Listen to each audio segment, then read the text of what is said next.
Around the AstraZeneca vaccine, with over 12 countries now suspending its use following reports of negative side effects among its recipients. This as the government of Kenya now says Kenya will not be suspending it amid the third wave of the coronavirus. Zainab Mohammed with the details.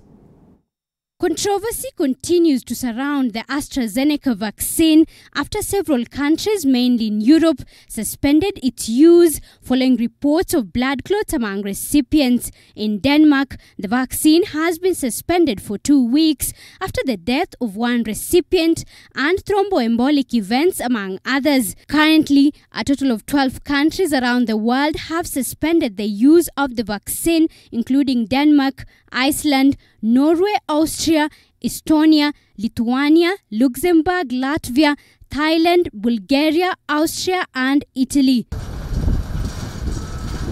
However, locally, the government, upon receiving another batch of the AstraZeneca vaccine, declared that it will not be suspending its use as there have been no escalating cases among recipients since the launch of the vaccination exercise last week. It's true that we have received that information, but remember two things. Number one is that the vaccine is in use in very many parts of the world, virtually in all parts of the world. The UK, for instance, has used it extensively without any problems or any issues. And let us disabuse the notion that they have stopped. What they have done is suspended to carry out investigations to see whether there is a link between what they have seen, what they have observed, and the use of the vaccine itself. For us, we only have used it for about a week. We have not seen any adverse effects of any kind. And you know, it can be a bad batch. It can be based on the individuals themselves.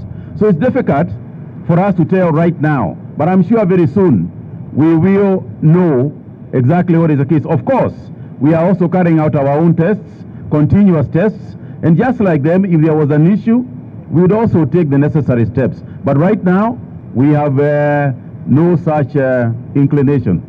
In a bid to defend the vaccine, the AstraZeneca company issued a statement on Thursday saying the safety of the vaccine has been extensively studied in phase 3 clinical trials and peer-reviewed data confirms the vaccine is generally well tolerated. Kenya had already vaccinated a total of 4,000 people as a total of 30 blood clot cases were recorded among 5 million recipients on the same day in Europe. Meanwhile, a total of 3 courts have been closed following the outbreak of the third wave of COVID-19 in the country, with the latest being Mavoko Law Courts, which has been closed for 10 days after 7 members of staff tested positive for the virus and 1 succumbing to it. This is as the country records a total of 750 new COVID-19 cases in the last 24 hours, 215 recoveries and 2 new deaths.